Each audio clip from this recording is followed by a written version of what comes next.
Hello students, आज आपकी environment की क्लास है। पेपर 1 की एनवायरनमेंट का हिंदी मीडियम की क्लास है। पहले आपको हिंदी मीडियम की 3 क्लास मिलेंगी, उसके बाद इंग्लिश मीडियम में सभी topic according to syllabus complete होंगे। चलिए स्टार्ट करते हैं। यूनिट 9 है आपकी, people development and environment.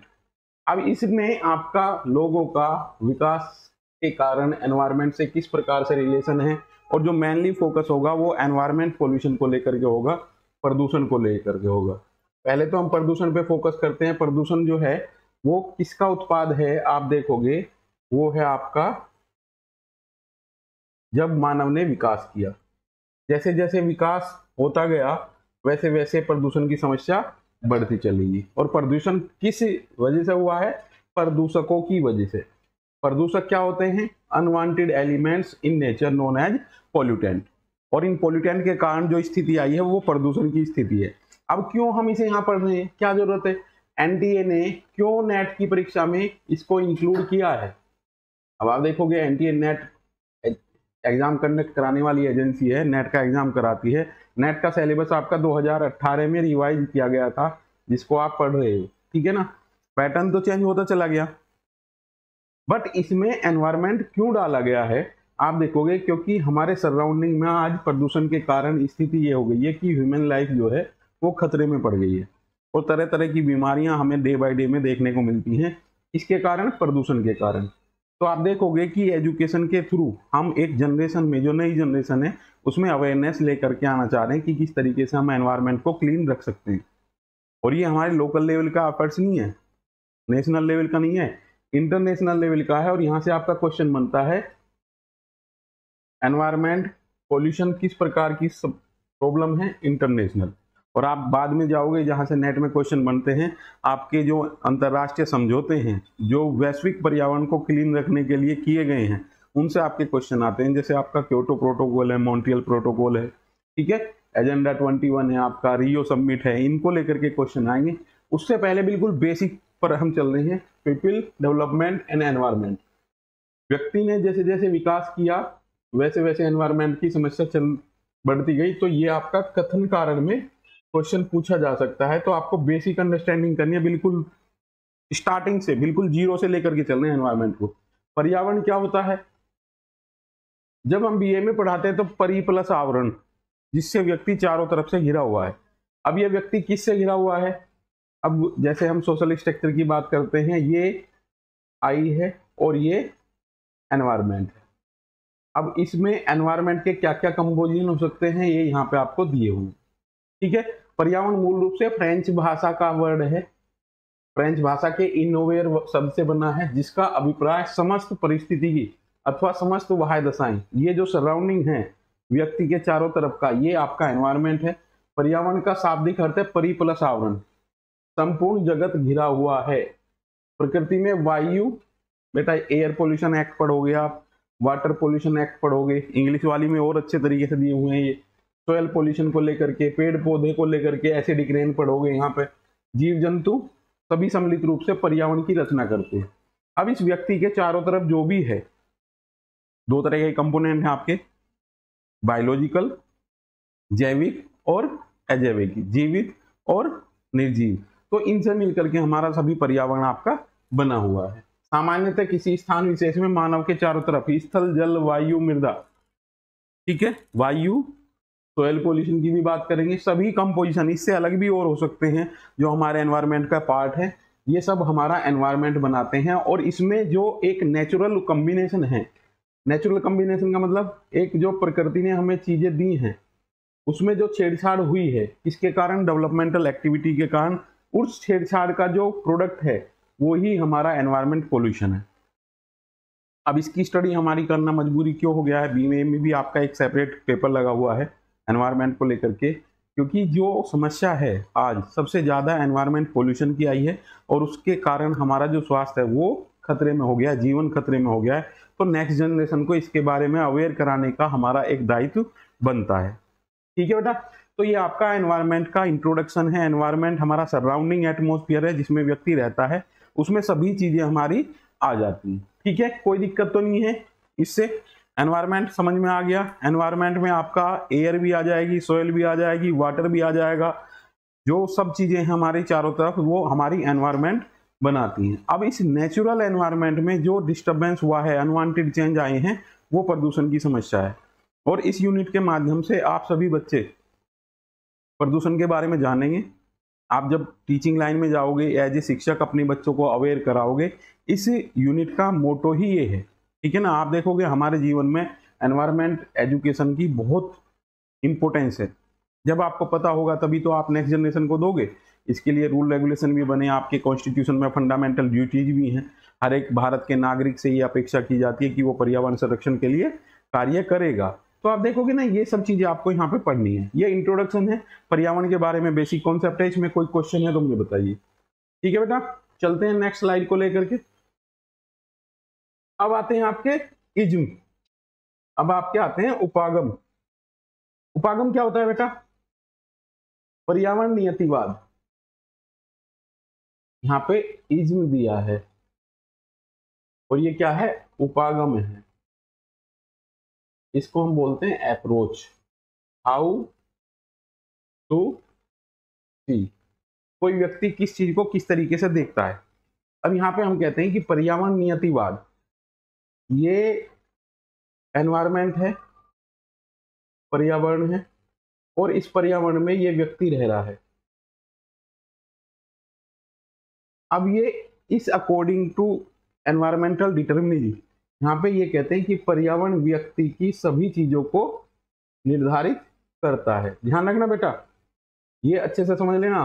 Environmental determinism, यहाँ पे आपको आइडियलिज्म, रैशनलिज्म ये भी समझने में हेल्प मिलेगी, पर समझ जाओ तब। पर्यावरण यहाँ सुपीरियर है, ये क्या है? सुपीरियर है, और ये सबऑर्डिनेट है। व्यक्ति गवर्न किसके द्वारा हो रहा है? पर्यावरण के द्वारा। कितने ही एस्पेक्ट इसमें आप क्या आ सकते हैं। यहाँ हम ये भी कह सकते हैं पर्यावरण इस व्यक्ति की कल्चर को निर्धारित कर रहा है। होता है एंथ्रोपोलॉजिकल स्टडी में कि ये व्यक्ति जिस स्थान पर रह रहा है इसकी कल्चर भी उसी तरीके से होगी। समुद्र के पास रह रहे हो तो आप मछली खाओगे, फील्ड में रह रहे हो आप तो चावल खाओगे, ठीक है ना। ट्राइबल एक्सचेंज में पहले स्ट्रक्चर हम पढ़ते हैं कुलारिंग के माध्यम से। तो ये व्यक्ति किसके द्वारा गवर्न हो रहा है? पर्यावरण के द्वारा। किसके अकॉर्डिंग? पर्यावरण नियतिवाद की। ये पहली अवधारणा है जब व्यक्ति के ऊपर पर्यावरण के प्रभाव का हम अध्ययन करते हैं। और ये अप्रोच ये कहती है, एनवायरमेंटल डिटर्मिनिज्म सेज दैट, कि ह्यूमन जो गवर्न हो रहा है वो पर्यावरण के थ्रू हो रहा है। और यहाँ पे हमने पर्यावरण को सुपीरियर माना है। इसे देखो, 19वीं शताब्दी के यूरोप में एक अवधारणा विकसित हुई जिसको हम पर्यावरण नियतिवाद कहते हैं। इसके अनुसार पर्यावरण निर्धारित करता है कि किसी संस्कृति का कैसे विकास होगा। उदाहरण के लिए यूरोपीय देशों का मानना है कि गर्म मौसम के देश जैसे भारत के लोग आलसी होते हैं क्योंकि जीवन यापन के लिए उनको संघर्ष नहीं करना पड़ता। यानी कि हमारे चारों तरफ की कंडीशंस हमारी नेचर को, कल्चर को, थिंकिंग प्रोसेस को, थॉट प्रोसेस को डिसाइड करेंगी। ठीक है, इस पूरी अप्रोच में हमने एनवायरनमेंट को सुपीरियर माना है। बट इन मॉडर्न टाइम ये चीजें रिप्लेस हो गई हैं। अब यहाँ क्या है? ये व्यक्ति जो है ये किसको गवर्न कर रहा है? पर्यावरण को। व्यक्ति ने इस पर्यावरण को गवर्न करना शुरू कर दिया। तो ये जो अप्रोच है ये रिप्लेस हो गई है एनवायरमेंटल पॉसिबलिज्म से। जब इस व्यक्ति का ड्यू टू टेक्नोलॉजिकल डेवलपमेंट इतनी पावर बढ़ गई है कि वो इस एनवायरमेंट को निर्धारित कर सकता है, और इस निर्धारण में हमारा जो डोमिनेंसी हुई है इस व्यक्ति की पर्यावरण के ऊपर, ये ही डेंजरस प्रॉब्लम आ गई है। इसी के कारण देखोगे प्राकृतिक आपदाएं आपकी आ रही हैं। ह्यूमन ने जितना प्रकृति को कंट्रोल किया है, नेचर ने उतना ही रिटर्न गिफ्ट आपको दिया है। तो एनवायरमेंटल पॉसिबलिज्म तो आपकी पुरानी अवधारणा है, इसमें रिप्लेसमेंट हुआ है नई अवधारणा का, एनवायरमेंटल डिटर्मिनिज्म। एनवायरमेंटल डिटर्मिनिज्म पर्यावरण निर्धारणवाद, इसमें व्यक्ति सेंट्रल पॉइंट में है। यहाँ सुपीरियर किसे बना दिया हमने? इस व्यक्ति को। कैसे? आज आपको गर्मी लग रही है तो आपने एसी लगवा लिया, 16 के टेम्परेचर पर चला करके सोए हो आप। गर्मी में भी सर्दी का एहसास ले रहे हो। अब ये जो गर्मी में सर्दी का एहसास आप ले रहे हो तो इसके कारण आपको हेल्थ इश्यू आने ही आने हैं। जितनी हमने डेवलपमेंट किया, हमने जितनी अपनी लग्जरी बढ़ाई है लाइफ में, उतना ही हम हेल्थ इश्यू पर जाकर के सोचने को मजबूर हुए हैं। तो ये आपकी दो अप्रोच है, इनको लेकर के क्वेश्चन आपका नेट की परीक्षा में आ सकता है। समझ में आ गया बेटा? एक एक पॉइंट आपकी समझ में आना चाहिए, तभी चीजें हमारी सक्सेस रहेंगी। आपकी पूरी क्लास का प्रोग्राम ये है, 3 से 4 क्लास आपकी ऑनलाइन भी आपको हिंदी मीडियम में मिलने वाली है। फिर इसके बाद आपको 15 क्लास आपको कम से कम इंग्लिश मीडियम में मिलेंगी, ठीक ठाक टाइम की। इससे आपका एनवायरनमेंट का A to Z कंप्लीट हो जाएगा, कोई भी टॉपिक बचने का नहीं है। अगर कोई टॉपिक ऐसा बचेगा तो आप डिस्कस कर सकते हैं क्लास में। वो ठीक है बेटा, कोई दिक्कत तो नहीं है यहाँ तक? समझ में आ गया? किसी का कोई क्वेश्चन हो तो पूछ सकते हैं। नियतिवाद, पर्यावरण सुपीरियर है, यहाँ एनवायरनमेंट सुपीरियर है। ध्यान रखना बेटा, होता भी ऐसे ही रियल में। यहाँ ये व्यक्ति है, इसकी सभी चीजें देखो, एक हमारा वर्ड आता है कल्चर। कल्चर का अगर हम डिस्कस करते हैं, कल्चर को आप एक तरीके से ये भी कह सकते हो, ये व्यक्ति की आवश्यकताओं की पूर्ति करती है। ये किसकी पूर्ति कर रही है? आवश्यकताएं इसके द्वारा हम पूरी कर रहे हैं, जो हमारी नीड्स हैं। अब ध्यान रखना बेटा, जैसे आदि मानव है, किसी भी टॉपिक को ले लोगे आप, इस तरीके से आपको एक्सप्लेन करना है जो ह्यूमन लाइफ से संबंधित है। कि प्रिमिटिव सोसाइटी, आदि मानव था, आदि मानव के पास कपड़े नहीं थे, वेल ड्रेस नहीं था वो, बट जब हमें रिक्वायरमेंट होती चली गई, हमने अपना क्लोथिंग पैटर्न कर लिया, मैरिज नामक संस्था बना ली, सोसाइटी रेगुलेट करने लगे, ग्रुप में रहने लगे। ग्रुप में क्यों रहने लगे? सिक्योरिटी की वजह से। अब वो सारी चीजें व्यक्ति ने डेवलप की हैं जो उसकी आवश्यकताएं थी, और ये आवश्यकताएं हमारी क्या कहलाती हैं? कल्चर बनती। एक तरीके से हम ये कह सकते हैं, ये ही नहीं कह सकते कि वो जो सारी आवश्यकताएं पूरी कर रही है कल्चर ही कर रही है। तो संस्कृति वो है, इसमें हमारे रहन सहन, खान पीन, जीवन शैली, थॉट प्रोसेस सब आ जाता है। और ये किससे निर्धारित होता है? एनवायरमेंट से। कंफर्ट जोन, किसी भी व्यक्ति की कंफर्ट जोन उसकी सबसे बड़ी दुश्मन होती है। आज देखोगे जो कॉम्पिटिटिव एग्जाम के रिजल्ट आते हैं, सबसे ज्यादा वो वीकर सेक्शन सक्सेस कर रहा है। जो रिक्शा पुलर की लड़की है, कोई दर्जी का काम कर रहे हैं, कोई होममेड है, घर में जा रही है वो काम कर रही है महिला, उसके बच्चे सक्सेस हो रहे हैं। क्यों हो रहे हैं? क्योंकि उन्हें मेहनत करनी ही करनी है, उन्हें पता है कि हमें मेहनत करनी है। आप देखोगे जो ऐसा पर्टिकुलर रीजन है जहाँ पारिस्थितिक दृष्टिकोण से देखें तो समस्याएं हैं, वहाँ के लोग ज्यादा मेहनती मिलते हैं। जहाँ बिल्कुल कोई प्रॉब्लम नहीं है, वहाँ के लोग आलसी मिलते हैं, क्योंकि उनका काम चल रहा है। तो ये चीज बेटा बहुत इंपॉर्टेंट है समझने के हिसाब से। नेक्स्ट चलते हैं बेटा, सेकंड कॉन्सेप्ट है आपका पर्यावरण साम्यता, एनवायरमेंटल पॉसिबिलिटी। जो दूसरी फिगर मैंने बताई थी उसमें ये बताया गया, पर्यावरण नियतिवाद की अवधारणा पर्यावरण साम्यता या पॉसिबिलिटी की अवधारणा से प्रतिस्थापित हो गई है। यानी कि ह्यूमन ने एनवायरमेंट को गवर्न करना शुरू कर दिया है ड्यू टू टेक्नोलॉजिकल डेवलपमेंट। जैसे आप एसी लगाने लगे हो घर में, इसके अनुसार पर्यावरण लोगों की गतिविधियों को कई मायनों में अवरुद्ध कर सकता है, लेकिन यह तय नहीं कर सकता कि वे सटीक रूप से कैसा व्यवहार करेंगे। ये उसको रिजेक्शन करता है कि पर्यावरण थोड़ी डिसाइड करेगा सारी चीजें। आप देखोगे कोई भी थ्योरी है वो 100% सही नहीं है। ये की पॉइंट है बेटा, इसका ही नहीं सभी चीजों का की पॉइंट है। ये सामाजिक संरचना है, सामाजिक संरचना कभी स्थायी नहीं होगी बेटा। या ये व्यक्ति हैं, आप हो, कभी स्थायी नहीं होंगे। या ये समाज है, कभी भी स्थायी नहीं होगा। ये कैसा है? परिवर्तन होता रहेगा, हमारे विचार भी बदलते रहेंगे, हमारी आवश्यकताएं भी बदलती रहेंगी, हमारे संबंध भी बदलते रहेंगे। तो ये चाहे कुछ भी है, सोशल स्ट्रक्चर है, व्यक्ति है, ये नया क्रिएट होता रहता है, न्यू क्रिएट होता रहता है। और न्यूली क्रिएशन से ही आपकी रिसर्च स्टार्ट होती है, न्यूली क्रिएशन से ही अब आप एनवायरनमेंट पढ़ रहे हो। तो ये की है, हर जगह, हर क्वेश्चन में, हर यूनिट में आपसे एक क्वेश्चन पूछा जाता है। जैसे टीचिंग एप्टीट्यूड का ही लगा लो, सपोज दैट टीचिंग एप्टीट्यूड हम कह रहे हैं पहली यूनिट आपकी। पहले कैसा था वैदिक काल में? आज ऐसे ही पढ़ रहे हो आप गुरुकुल माध्यम से। आज पहले क्या था? शिक्षा मोक्ष की प्राप्ति के लिए करते थे। आज आप जो शिक्षा प्राप्त कर रहे हो वो जीविका के लिए कर रहे हो, पैसे अर्निंग के लिए कर रहे हो।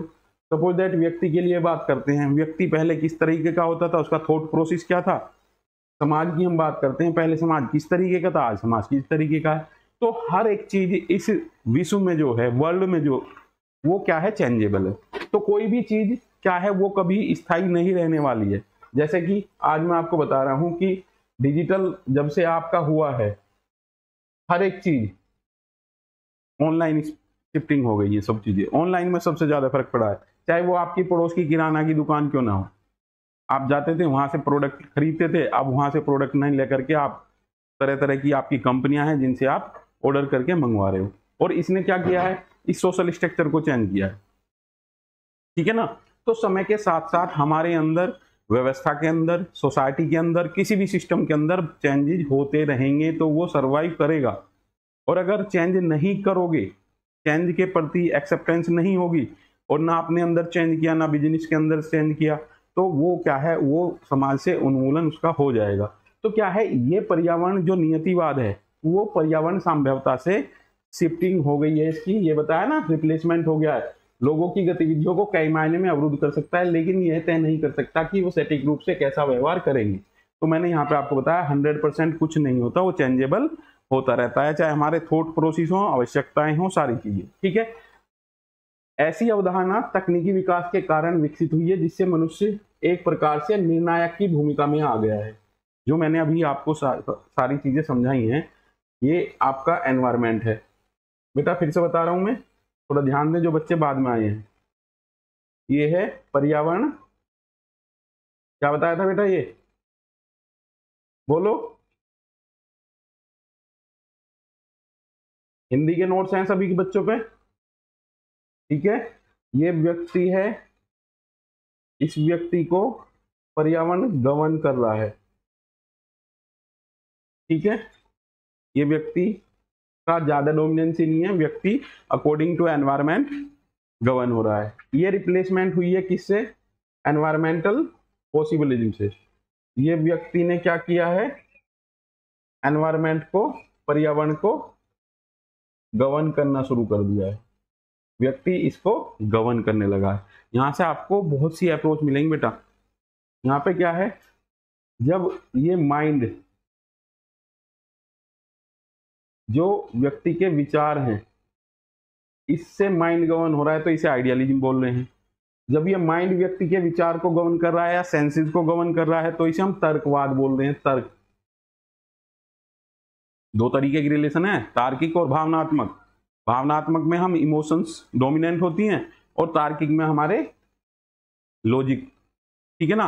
और सोसाइटी में हम दोनों तरीके का ही व्यवहार करते हैं, कि कभी किसी दिन बताऊंगा कि किस तरीके से हमारे व्यवहार में तार्किकता बढ़ती जा रही है और इमोशनल रिलेशन हमारे कम होते जा रहे हैं, जिससे कि सोसाइटी में तरह तरह की समस्याएं हो रही है, ठीक है बेटा। ये एनवायरमेंट के हिसाब से व्यक्ति पर्यावरण के द्वारा निर्धारित हो रहा। ये रिप्लेसमेंट हुई है किसके कारण, टेक्नोलॉजिकल डेवलपमेंट के कारण।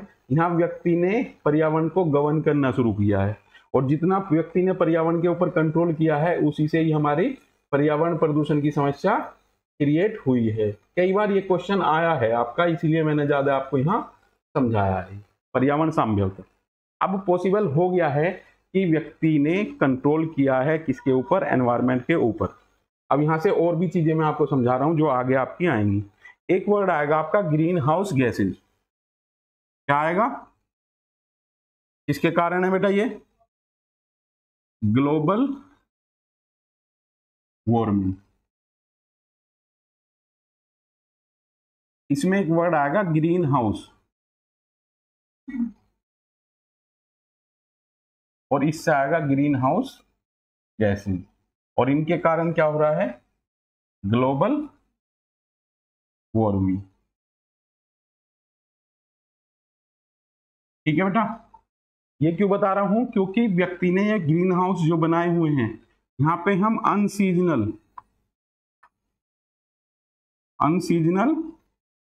प्रोडक्ट ग्रो कर रहे हैं। एडवर्टाइजमेंट देख रहे हो, गर्मी में सर्दी का एहसास, बच्चे के वो लगाया पाउडर और वो ऐड दे रहा है गर्मी में सर्दी का एहसास। तो देखो कि ये गर्मी में सर्दी का एहसास जो करा रहा है वो area, that area known as greenhouse या पॉली हाउस। यहां से जो गैसेज निकलती हैं, ये जो गैस निकलेंगी इनको ही हमने क्या बोला है, ग्रीन हाउस गैसेज बोला है। और इससे क्या होगा इससे, जो ये अर्थ के सराउंडिंग में आई हैं, अर्थ के स्पेस में ये इकट्ठी हुई हैं, इनके कारण क्या होता है, जो ये सूर्य है इसकी किरणें जो आई हैं पृथ्वी पे, ये रिफ्लेक्शन से कुछ % वापस जाती हैं, और ये वापस नहीं गई तो ये इस अर्थ का टेम्परेचर आपका इंक्रीज हुआ है, और ये इंक्रीज टेम्परेचर ही आपका क्या कहलाता है, ग्लोबल वार्मिंग, वैश्विक तापमान में इससे वृद्धि हुई है। ठीक है, तो ये प्रदूषण किसके कारण हुआ है? जब हमने एनवायरनमेंट को गवर्न करना शुरू किया है, पॉली हाउस बनाए, ग्रीन हाउस बनाए, तो ये मैंने यहाँ पे एग्जाम्पल आपको दिया है। ठीक है बेटा, चलते हैं, सभी नोट्स लेकर के आए हो? स्पीड से थोड़ा पढ़ा रहा हूं, कोई क्वेश्चन है तो नोट करते रहना साइड में। अब आते हैं आपके दो वर्ड, इकोलॉजी और इकोसिस्टम। बताओगे कोई बच्चा?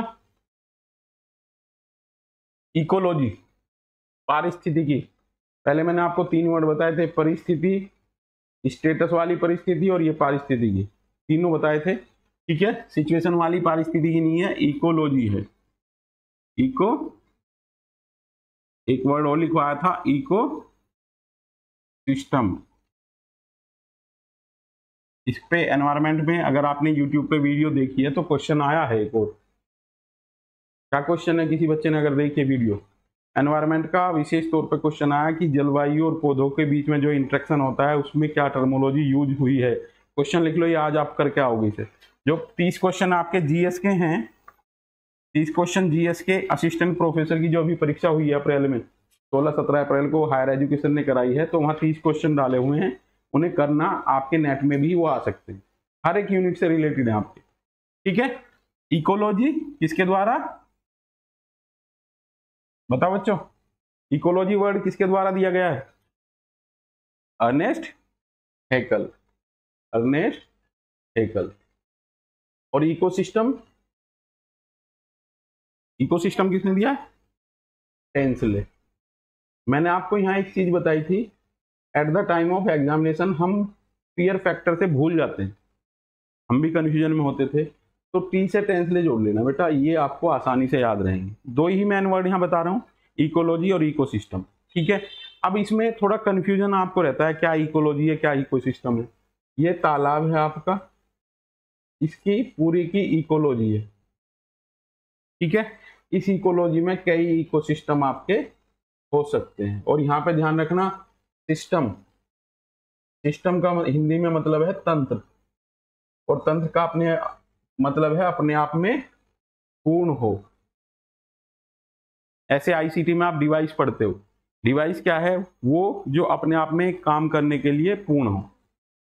ठीक है, अपने आप में पूर्ण हो, वो इस तरीके से क्वेश्चन आएगा। इकोलॉजी में कई इकोसिस्टम आपके हो सकते हैं, इसे आप ह्यूमन बॉडी से कंपैरिजन कर लेना। हमारी बॉडी में रेस्पिरेटरी सिस्टम है, ब्लड सिस्टम है, ठीक है ना, अलग अलग चीजें हैं। सिस्टम मतलब अपने आप में परिपूर्ण हो। इस सिस्टम को हम व्यवस्था से भी कोरिलेट करते हैं।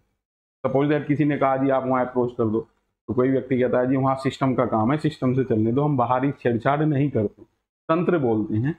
तो सिस्टम क्या है? इकोसिस्टम। एक इकोलॉजी में कई इकोसिस्टम आपके हो सकते हैं। ठीक है, ये वर्ड किसने दिए हैं? ये क्वेश्चन आपका हायर एजुकेशन तक पूछा जाता है। अब देखना, ह्यूमन का इंटरेक्शन एनवायरनमेंट से हो रहा है, जितनी टर्मोलॉजी आएंगी इससे रिलेटेड ही आएंगी। चले आगे बेटा, कोई दिक्कत तो नहीं है? यहाँ पे दे दिया है, अर्नेस्ट हैकल द्वारा किया गया है। पारिस्थितिकी जीव विज्ञान की वह शाखा है जिसमें जीव पर वातावरण का प्रभाव, ध्यान रखना हर एक चीज बहुत इंपॉर्टेंट है इसमें। इकोलॉजी में किस चीज का हम अध्ययन कर रहे हैं? जीव पर वातावरण का प्रभाव।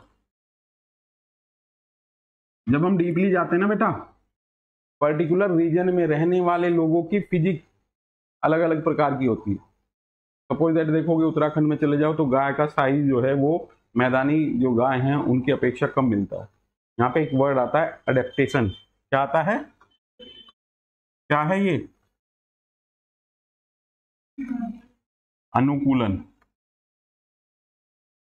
ह्यूमन ने वातावरण के साथ इंटरेक्शन होने के बाद कुछ चीजें ऐसी अडेप्ट कर ली जो जेनेटिकली उसके अंदर आ गई हैं वो, और ये एडेप्टेशन ही हमें एनवायरनमेंट में सर्वाइव करने योग्य बनाता है। मैंने अभी बताया, कोई भी व्यक्ति अगर एडेप्टेशन की प्रक्रिया उसमें नहीं है, व्यक्ति छोड़ो, जीव छोड़ो, सभी चीजें, तो वो सर्वाइव नहीं कर पाएगा। अभी मैंने आपको बताया सर्वाइवल जब ही होगा जब हम समय के अकॉर्डिंग बदलाव करेंगे खुद में, या कोई प्लांट भी खुद में बदलाव कर रहा है या कोई जीव है, अकॉर्डिंग टू एनवायरनमेंट अपनी चीजों में बदलाव करोगे तो सर्वाइव कर पाओगे। बदलाव नहीं होगा तो उन्मूलन हो जाएगा। ठीक है, जैसे टेक्नोलॉजिकल रिप्लेसमेंट है, कोई भी बच्चा है मान लिया वो टेक्नोलॉजी नहीं सीख रहा तो वो आगे जा करके टीचिंग में सफर करेगा। क्वेश्चन आता है आपका टीचिंग एप्टीट्यूड में, कोई भी टीचर है वो तभी सर्वाइव कर पाएगा जब वो अकॉर्डिंग टू सोसाइटी की रिक्वायरमेंट खुद को डेवलप करे। अब टीचरों ने क्या किया है, टीचर इतने कैपेबल हो गए हैं, डिजिटल लिटरेसी बढ़ाई है और टेक्नोलॉजिकल एडवांसमेंट हो गया, जिनका एडवांसमेंट हो गया वो ग्रो कर रहे हैं। वरना बहुत से टीचर ऐसे हैं जो टेक्नोलॉजिकल एडवांस नहीं हुए तो वो बैक में चले गए, चाहे वो कितने इंटेलिजेंस उनके पास है। तो एडेप्टेशन की प्रोसेस जरूरी है नेचर में, प्रकृति में, और प्रकृति में हम सभी लोग आते हैं, जीव, सभी जीव आते हैं, पशु पक्षी, पेड़ पौधे और मनुष्य। ठीक है बेटा, कोई दिक्कत तो नहीं है, कर लोगे आराम से।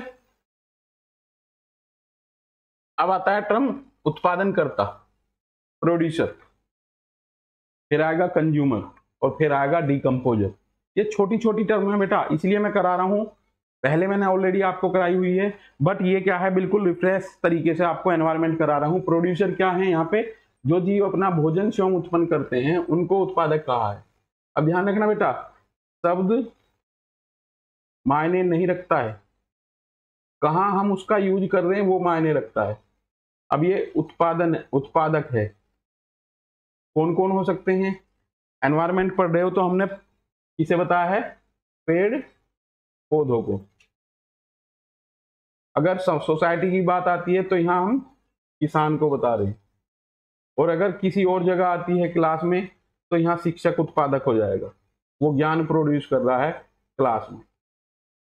तो शब्द मायने नहीं रखते, वो कहाँ यूज किए गए हैं वो मायने रखते हैं। तो उत्पादक यहाँ नेचर में किसे कहा गया है, हरे पेड़ पौधे प्रकाश संश्लेषण विधि द्वारा क्लोरोफिल की सहायता से कार्बन डाइऑक्साइड और जल के साथ भोजन स्वयं तैयार करते हैं। ये क्या है, उत्पादक हैं, किसमें, नेचर में, पर्यावरण में। कोई दिक्कत तो नहीं है।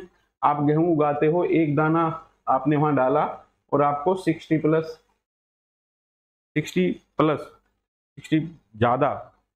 टाइम तो वो ज्यादा आपको मिल रहा है। एक बाली में लगभग एन एवरेज 60 दाने आपको गेहूं के मिलेंगे। वो किसके द्वारा हुए, आप देखोगे आपने गेहूं बोया और वो नेचर में ग्रो हुआ, 3-4 महीने बाद आप गेहूं निकाल लेते हो वहां। तो ये प्रकृति हमें क्या दे रही है, प्रोडक्शन कर रही है। और यहाँ पे इसीलिए देखोगे ना, जो हरा रंग है इसका संबंध राजनीति से भी है, धर्म से भी है, और इसका एक मैसेज भी है, ये पीस।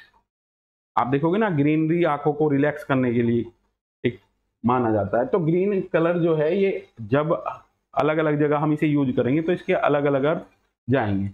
एनवायरमेंट में हम उत्पादनकर्ता पेड़ पौधों को बताते हैं, ये अपना भोजन स्वयं बनाते। ठीक है, उपभोक्ता जो अपने भोजन की आवश्यकता पूर्ति के लिए मूलतः उत्पादनकर्ता पर निर्भर हो, या जो उस ग्रो की गई चीज का कंज्यूम करता है।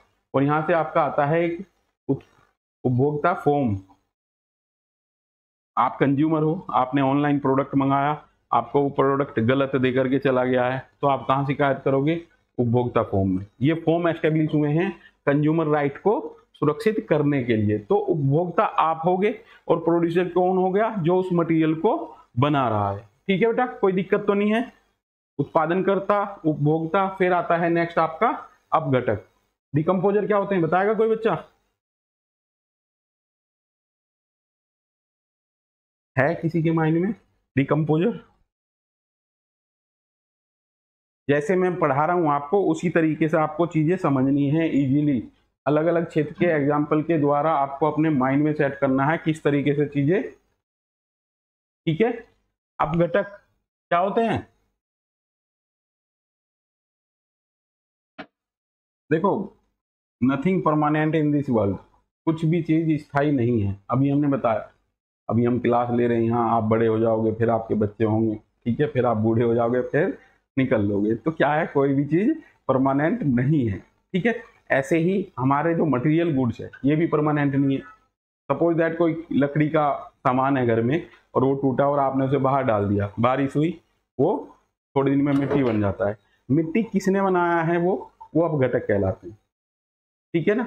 अब आपके यहाँ पे दो पोल्यूटेंट आएंगे, डिग्रेडेबल और नॉन डिग्रेडेबल। आपसे क्वेश्चन पूछा जाता है, प्रकृति में सबसे ज्यादा हार्मफुल है नॉन डिग्रेडेबल पोल्यूटेंट, जिसमें प्लास्टिक पर अधिनियम आपका 2018 में आया है। बीट प्लास्टिक पोल्यूशन आपकी 18 की थीम रही है। उसके बाद देखोगे नॉन डिग्रेडेबल पोल्यूशन पे ज्यादा काम किया है गवर्नमेंट ने और अंतरराष्ट्रीय समुदाय में। तो ये अपघटक वो चीजें हैं जो हमारे वेस्ट चीजें हैं उनको डिकम्पोज करने का कार्य करते हैं। ध्यान रखना, नेचर में जो हमारे वस्तु हैं, इन वस्तु की नॉलेज, इन वस्तु की नेचर जो है अलग अलग है। कोई तो 2 घंटे में खत्म है, कोई 2 दिन में खत्म है, और कोई सालों तक पड़ी है वो खत्म नहीं है। तो ये क्या है, डिकम्पोजर क्या करते हैं, इनको खत्म करने का कार्य करते हैं। इनको ही अपघटक बोलते हैं हिंदी में। इसे मृतजीवी कवक जीवाणु आते हैं, ये मृत प्राणी और पौधों का भोजन करते हैं। इनको सेप्रोफाइटस, रिड्यूसर आदि भी कहा गया है। अगर ये ना हो तो डिकम्पोज नहीं होंगी चीजें आराम से। 3 पार्ट बताए हैं, प्रोड्यूसर, कंज्यूमर और डिकम्पोजर। ठीक है, डिकम्पोजर देखोगे हमारी नेचर इस तरीके की है कि ये ऑटो रिकवर है। ठीक है ना, आप देखोगे पहले गिद्ध होते थे, गिद्ध क्या करते थे, एक साइकिल था, जो भी मरे हुए जीव थे उनको खाने का कार्य करते थे, उन्हें प्रकृति का सफाई कर्मी कहा जाता था। बट अब ह्यूमन के इन्वॉल्वमेंट के कारण, रासायनिक पदार्थों की अधिकता के कारण ये साइकिल हमारा गड़बड़ा गया है और गिद्ध हमारे लुप्तप्राय प्रजाति में शामिल हो गई। एक क्वेश्चन आपसे पूछा जाता है, लुप्तप्राय प्रजातियों का विवरण कहाँ मिलता है? रेड डेटा बुक में। Very good. मैंने पिछली क्लास में एक, दिनेश के याद आ गई होगी वो बात, मैंने एक कोट यहाँ कहा सिंपल तरीके से मॉरल एजुकेशन के तौर पे कि मित्र नामक जो प्राणी है वो आज लुप्त प्राय हो गया है और वो रेड डेटा बुक में शामिल हो गया। तो एक ही स्टूडेंट ने वो नोट कर लिया। तो रेड डेटा बुक वो है जो IUCN छापता है, IUCN छापता है, और इसमें लुप्तप्राय प्रजातियों का विवरण देखने को मिलता है। अब लुप्तप्राय क्यों हुए हैं? क्योंकि नेचर में कुछ ऐसी चीजें हुई हैं जिनके कारण उन्हें नुकसान हुआ है और उनकी संख्या घटती चली गई। तो इन्हें संकटग्रस्त जातियां भी कहते हैं, लुप्तप्राय प्रजातियां भी कहते हैं। फिर इनका संरक्षण किया जाता है, प्रिजर्व किया जाता है। तो देखोगे नेचर में जो इंटरडिपेंडेंसी थी उसमें जो केमिकल या किसी भी चीज के कारण वो घटी है तो दूसरी चीजों पर भी प्रभाव पड़ता है। ठीक है बेटा, अब घटक समझ गए, कोई दिक्कत तो नहीं है। यहाँ एक मैप बनाया, उत्पादक, प्राथमिक उपभोक्ता, द्वितीयक उपभोक्ता, तृतीयक उपभोक्ता। मैं आपको एक टेबल बनवाऊंगा बेटा, इसमें प्राइमरी, सेकेंडरी और टर्शियरी, इस तरीके से ये टेबल बना लेना बेटा, और ये हर जगह काम आएगी आपको। प्राइमरी, सेकेंडरी और टर्शियरी क्या क्या कह सकते हैं हम? अभी हम बोल रहे थे उत्पाद, product, primary product, secondary product और टर्शियरी प्रोडक्ट। क्या होते हैं प्राइमरी प्रोडक्ट? जो सीधे नेचर तैयार कर रही है, गन्ना। सेकेंडरी गुड़, और टर्शियरी में चीनी, सीरा और वाइन आ जाएंगे। और यहां से आप जो शहर की डेफिनेशन लोगे ना, ज्यादातर ये कहाँ तैयार हो रहा? ग्रामीण में। और टर्शियरी प्रोडक्ट आपका शहर में तैयार होगा। ये आपकी लिस्ट लंबी होती चली जाएगी, इसलिए मैंने आपको एक पेज छुड़वाया है यहाँ पे। सेकेंड यूनिट का आएगा डेटा, ठीक है, और इसी तरीके से यूनिट आपकी लंबी होती चली जाती है। इसे अच्छे तरीके से कर लेना है बेटा। चलते हैं नेक्स्ट, वरना टाइम ज्यादा आपका इसी में लग जाएगा। इकोटोन, क्या बताया था? इकोटोन, इकोटोन वह एरिया है जहां 2 पारिस्थितिकी तंत्र के एलिमेंट्स देखने को मिलते हैं, वो एरिया आपका इकोटोन कहलाता है। ठीक है, एनवायरमेंट के हिसाब से। इसके बाद है वायु प्रदूषण के प्रकार। सीधे वायु प्रदूषण पे आ गए बेटा। यहाँ पे वायु प्रदूषण के 2 प्रकार होते हैं, प्राथमिक और द्वितीयक। प्राथमिक प्रदूषक और द्वितीयक प्रदूषक यहाँ पे आपको बताए हैं। प्राथमिक प्रदूषण जो रिएक्शन करके सीधे नेचर से वो बनते हैं, जैसे आपने कूड़ा जलाया तो वहां से कार्बन डाइऑक्साइड रिलीज हुई, वो प्राथमिक प्रदूषक है। बट जब ये प्राथमिक प्रदूषक किसी और चीज के साथ रिएक्शन करके क्या बनाएगा? एलिमेंट बनाएगा, तो ये आपका क्या कहलाएगा? Secondary pollutant. सेकेंडरी पोल्यूटेंट में O3 ओजोन आती है, पैन आता है, और क्या आता है? और भी तो आते हैं, स्मॉग। लिख लो बेटा। और पैन पे सबसे ज्यादा क्वेश्चन आपके पूछे गए हैं। पेन की फुल फॉर्म मैंने आपको 3 लिखवाई हुई है। पैरा ऑक्सी एसिटिल नाइट्रेट, कई बार क्वेश्चन आता है आंखों में जलन किसके कारण होती है? पैरा ऑक्सी एसिटिल नाइट्रेट, इसके कारण आंखों में जलन होती है। ये एनवायरमेंट में पेन है। इकोनॉमिक्स में पेन का मतलब परमानेंट अकाउंट नंबर। आईसीटी में पेन का मतलब है, बताएगा कोई बच्चा? Personal area network. और भी हो सकते हैं बेटा, बट ये 3 आप जरूर नोट करेंगे, तीनों आपके यहाँ रिलेशन इससे है, क्लास से। ठीक है, एनवायरमेंट की क्लास से इसका रिलेशन है। इस पे सबसे ज्यादा क्वेश्चन आपके पूछे गए हैं। पैरा ऑक्सी एसिटिल नाइट्रेट ये सेकेंडरी पोल्यूटेंट है और इसके कारण आंखों में जलन होती है। कोई दिक्कत तो नहीं है। अब यहाँ से आपके क्वेश्चन पूछे गए हैं प्राथमिक प्रदूषक। प्राथमिक स्रोत से प्रत्यक्ष ही वायुमंडल में प्रवेश कर जाते हैं। कुछ महत्वपूर्ण प्रदूषक निम्नलिखित हैं आपके, कौन कौन से? कणिका तत्व दिए, कणिका तत्व, कार्बन के ऑक्साइड। कोई क्वेश्चन है? कार्बन के ऑक्साइड क्वेश्चन हो तो साइड में लिखते रहना, मैं सारी आपकी क्वेरी है जो इन्हें एक्सप्लेन कर दूंगा। Hydrocarbon, sulphur oxide, nitrogen oxide, chlorofluorocarbon, सीसा, ये आपके सारे प्राइमरी पोल्यूटेंट के रूप में जाने जाते हैं। क्वेश्चन बन सकता है यहाँ भी, निम्नलिखित में से कौन सा प्राइमरी पोल्यूटेंट नहीं है। नेट में अक्सर ऐसे क्वेश्चन आ रहे हैं। देखो बेटा, टफ क्यों है आपका पैटर्न? पहले एक सीधा क्वेश्चन पूछा जाता था डेज को लेकर के, 5 जून किस रूप में मनाया जाता है? ठीक है, अब आप इजीली बता देते थे किस रूप में मनाया जाता है? विश्व पर्यावरण दिवस के रूप में मनाया जाता है। कब से मनाया जाता है? कौन सा आपकी संधि हुई थी या कौन सा आपका प्रोटोकॉल है? कब वो कंडक्ट हुआ, कहाँ कंडक्ट हुआ और कब से डेज ये मनाए जाने लगे? क्यों मनाए जाते हैं डेज? क्योंकि हम उस चीज को याद रखें। अब तो even mother day, father day, sister day, friendship day, ये सब मनाए जाने लगे क्योंकि संकट हो गया इन चीजों को लेकर के। उन्हीं चीजों को लेकर के डेज मनाए जाते हैं जिसका सोसाइटी में संकट देखने को मिलता है। क्या मदर डे की रिक्वायरमेंट है जो रोज सुबह तुम्हें पराठे बना के खिला रही है? नहीं है रिक्वायरमेंट, फिर भी मनाए जा रहे हैं। ठीक है ना, तो ये इजीली क्वेश्चन आता था। अब ये रिप्लेस कैसे हुआ है आपका? इसमें 4 और दे दिए और आपसे पूछ लिया इनको सही क्रम में लगाइए। अब बच्चे घूम जाओ। क्यों घूम जाते हैं? क्योंकि पहले तो इजीली क्वेश्चन आ रहे थे, हलवा क्वेश्चन आ रहे थे। अब आपसे पूछ लिया इनको सही काल क्रम में जो लगे हैं, क्रोनोनिकल, असेंडिंग या डिसेंडिंग ऑर्डर। अब आपको यहाँ कंफ्यूजन हो जाता है। या डेज दे देंगे वो, विश्व पर्यावरण दिवस, पृथ्वी दिवस, जनसंख्या दिवस और शिक्षक दिवस। अब लगा दो इसे सही क्रम में। तो सही कूट का चयन करना होता है आपको। तो ये इंपॉर्टेंट है, इसीलिए पैटर्न से यहाँ से क्वेश्चन बनते हैं। पैटर्न याद रखना आपको। पैटर्न में यहाँ पे आपसे पूछ लेंगे निम्नलिखित में से कौन सा प्राइमरी पोल्यूटेंट नहीं है। इन्हें इंक्लूड कर देंगे, 2 और इंक्लूड कर देंगे और उस कूट का चयन कीजिए जो प्राइमरी पोल्यूटेंट का सही कॉम्बिनेशन प्रदर्शित करता है। तो ऐसे क्वेश्चन आपसे पूछे जाते हैं, इसलिए ये सब आपको याद रखने हैं, मेमोरी में याद रखने हैं, दिमाग में याद रखने कि ये प्राइमरी पोल्यूटेंट हैं। सेकेंडरी कौन से हैं वो भी याद रखने। कर लोगे बेटा? कोई क्वेश्चन तो नहीं है? Next, secondary pollutant. इस प्रकार के प्रदूषक वातावरण में प्रत्यक्ष रूप से प्रवेश नहीं करते हैं, बल्कि प्राथमिक प्रदूषक और कुछ अन्य तत्वों के बीच परस्पर रासायनिक प्रक्रियाओं, केमिकल रिएक्शन के फलस्वरूप उत्पन्न होते हैं। सल्फेट्स, नाइट्रेट्स, सल्फ्यूरिक ट्राइऑक्साइड आदि इसके उदाहरण हैं। इनमें से कुछ हजारों किलोमीटर की दूरी तय कर सकते हैं। स्मॉग और अम्लीय वर्षा यहाँ पे दिए हैं। एसिडिक रेन पे क्वेश्चन आपका बनेगा, बताऊंगा एसिडिक रेन क्या होती है, ये इंपॉर्टेंट है आपका।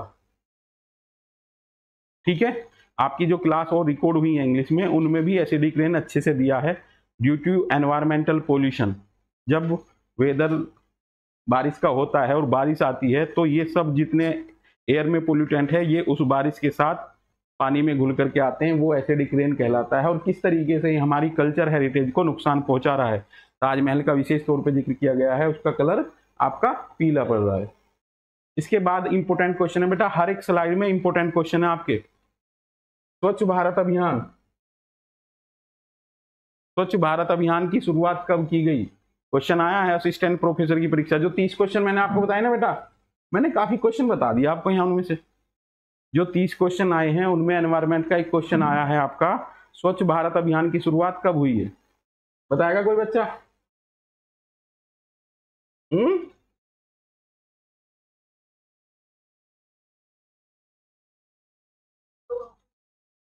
अभी मैं बताता हूं, देखो इसकी लैंग्वेज। स्वच्छ भारत अभियान के तहत 17 अक्टूबर 2014 को एयर क्वालिटी इंडेक्स जारी किया गया। भाषा पे जाओ। अब यहाँ इसका मतलब ये नहीं है कि स्वच्छ भारत अभियान की शुरुआत आपकी 17 अक्टूबर को हुई है, 2 अक्टूबर 2014 को। देखो मैंने मेंशन इसलिए नहीं किया यहाँ कि ये एक कॉमन क्वेश्चन है, और ये असिस्टेंट प्रोफेसर की परीक्षा में आपसे पूछा जा रहा है। कितना कॉमन है? जब आप असिस्टेंट प्रोफेसर होने जा रहे हैं तो आयोग आपसे पूछता है कि स्वच्छ भारत अभियान की शुरुआत कब हुई है। एक रिकॉर्ड हमारी वीडियो है महात्मा गांधी, जो बच्चे सोशियोलॉजी की तैयारी कर रहे हैं उनके लिए पूरी वीडियो आपकी अवेलेबल है यूट्यूब चैनल पर। जब महात्मा गांधी का हमने जिक्र किया तो स्वच्छ भारत अभियान का भी वहां जिक्र किया था। स्वच्छता दिवस के रूप में मनाया जाता है। 2 अक्टूबर कब हुआ गांधी जी का जन्म? 1969। देख लेना एक बार सन को। तो गांधी जी के बर्थ के दिन को हम स्वच्छता दिवस के रूप में मनाते हैं 1869। हाँ, आपने 100 साल आगे पीछे बढ़ा दिया मामला, ठीक है ना। और ध्यान रखना आपसे क्वेश्चन यहाँ ओडीएफ फ्री की भी पूछी जाएगी। 2 अक्टूबर क्यों शुरुआत की गई 2 अक्टूबर 2014 को? क्योंकि 2 अक्टूबर 2019 को 150वीं जयंती मनानी थी किसकी? गांधी जी की। और गांधी जी को हमें गिफ्ट देना था। इंडिया का टारगेट रखा गया था कि भारत को हम ओडीएफ फ्री गिफ्ट दिया जाएगा गांधी जी को, ठीक है ना। तो जब ये सन आप कैलकुलेट करोगे तो वो आपको मेमोराइज हो जाएंगी, बर्थ डेट, ठीक है ना। तो डेट आपकी इंपॉर्टेंट है। कितने क्वेश्चन गांधी जी से आपके पूछे जाते हैं। यहाँ स्वच्छता की हम बात कर रहे हैं। स्वच्छ भारत अभियान की शुरुआत 2 अक्टूबर 2014 को हुई है। 2014 में ही आयुष डिपार्टमेंट आपका खुला है, जो पहली वाली वीडियो में मैंने आपको बताया।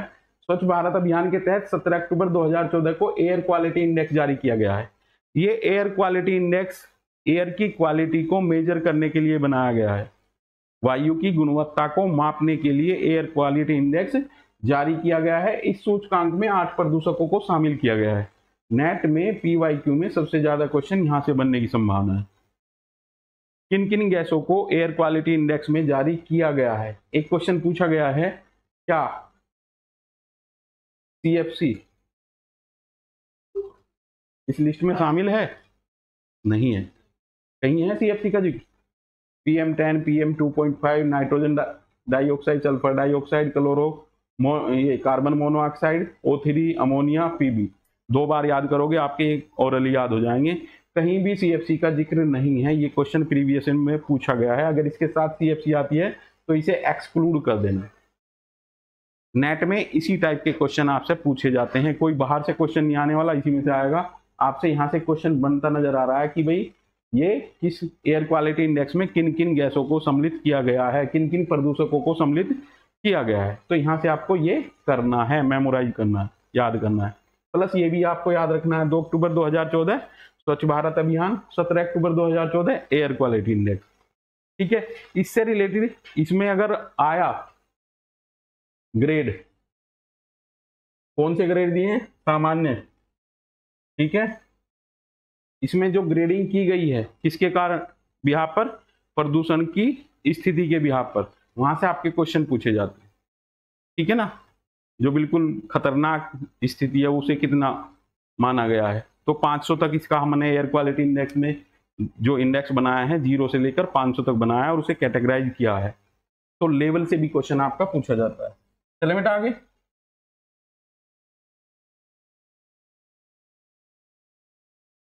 इतना ही, अभी नेक्स्ट क्लास में मिलेंगे थोड़ी देर के बाद।